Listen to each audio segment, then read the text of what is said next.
Hey guys, welcome back to my channel. My name is Stephanie and I am bringing you another pregnancy update with baby number 2, and we are going to be talking about weeks 14 to about 17, so month 4. So again, I'm pregnant with our second little baby. We did IVF with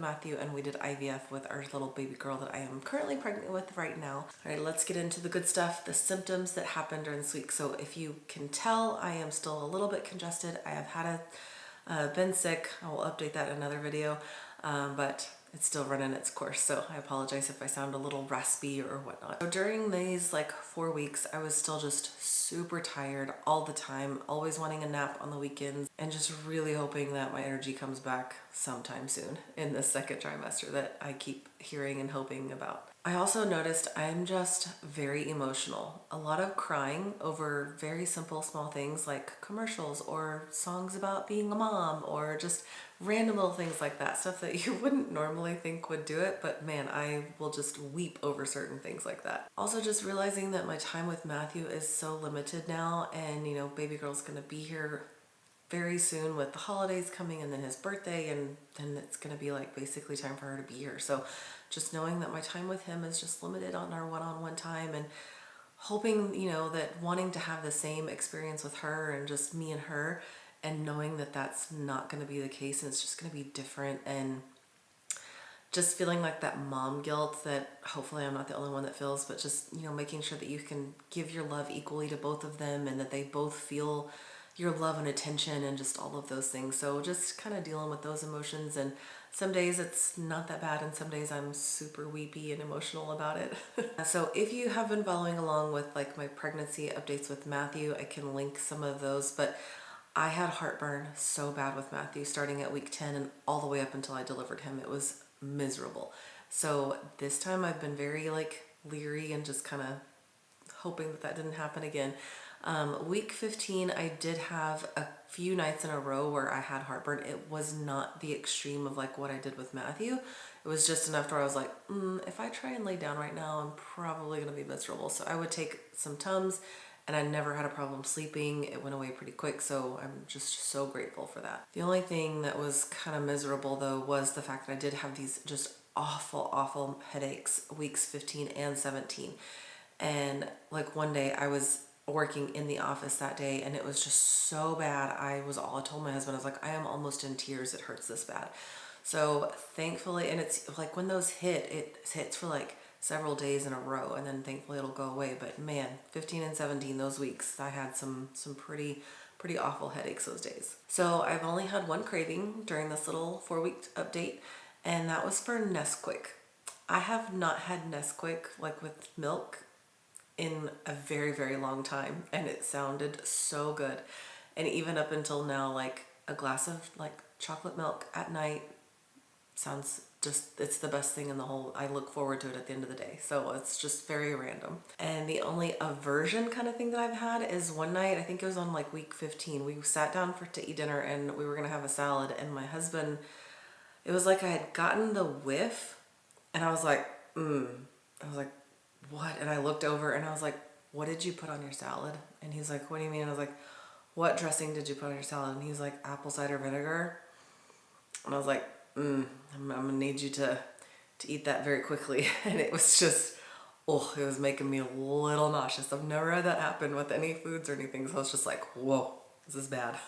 Just a few things to note that I wanted to bring up and share during this little time is that I know if you are already a mama, you're probably gonna laugh at me, but around week 13, I was on the nights whenever I would put Matthew to sleep, I had this sharp little, I wouldn't say pain, but it was just it felt like a very strong kick over on my left side, and I was like, whoa. And then 2 nights later I felt it again, and I was like, am I already feeling her? I was like, that's really early. And then it stopped and I haven't had that happen again. But yeah, I was like, oh my gosh, did I already feel her? I was like, it was really strong, but maybe. And yeah, no, it's totally just a muscle spasm kind of thing, but it was very weird. In week 13 as well, so week 12, I think I updated you and told you that I had my regular checkup and a pap smear done and just all of the normal checkup things with my OB. Week 13 is when I found out that I had an abnormal pap, and that just really scared me because if you have not seen my LEAP video, I will link that. But that is kind of what got us all going down the IVF road. And so just, you know, a lot of different things, a lot of emotions, a lot of just fears of what does an abnormal pap mean? Like, what's going on? Why is this coming back all of a sudden? Just all of the things. So kind of dealing with that. And I did film an update and release that, I think, last time, so I can link that as well. But we did get the results back from that and everything is fine. So, but it was just a nice little fear that we had to deal with for about 5 or 6 weeks until I got the update. I've also been trying to start thinking about nursery themes and just all of those kind of things. I have not, I think we picked one out, but I haven't ordered anything yet, so still hoping, need to tackle all of that stuff. So Halloween did fall during this time, so I'll insert a picture here of our cute little astronaut that got to walk around, and he was so cute. He finally like kind of got relaxed a little and would actually say, like, he don't say thank you, but he'll sign thank you now. And he would go up and we would, on the houses that like would leave the little candy on the tables,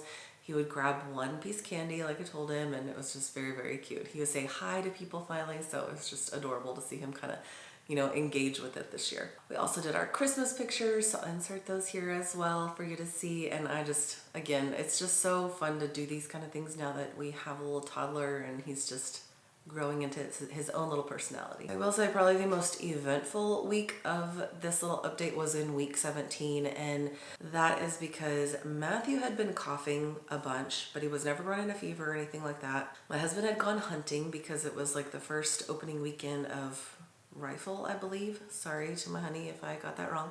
But he went deer hunting with his friends, so he was gone. That weekend, Matthew started running a fever, and I was like, oh no. This is also the weekend right before Thanksgiving, so I'm like, oh crap. So I took him to the doctor on Monday, and I was like, I'm pretty sure I'm gonna know what you're gonna tell me, but we had gotten an email from his daycare that had said like basically every classroom up there had RSV cases. And so when he started with the fever, I was like, oh no. So yes, the test came back very fast. He had RSV, and so that was just not fun because he was just miserable and you could just tell, and I just felt so bad for him. And that just, you know, puts like a whole damper on everything that I'd been planning, because again, we were going into Thanksgiving, we were going to be going out of town, so I had planned to, you know, get a lot of things done around the house and clean and pack and all that kind of stuff, and I went into sick mommy mode. So which is totally fine. I love all the cuddles and all that comes with it, but you know, when you have a to-do list in your head, I'm like, oh man. So we do have our anatomy scan scheduled. It is coming up now, so I'm excited about that, so that we get to see baby girl again and just make sure everything is going perfectly well with her. That is it for this update. Just a quick little update on just symptoms and just things, special things that were going on during these 4 weeks, and I hope you found it helpful. I hope you enjoyed it. If you did, give it a big thumbs up. Click that little subscribe button so you can follow along on the rest of our next 5 months of pregnancy update. As always, if you have any prayer requests, leave those below so I can add you and just be praying over you every single week. If you have any questions or anything, feel free to leave those below as well. I will talk to you guys soon. Take care and God bless.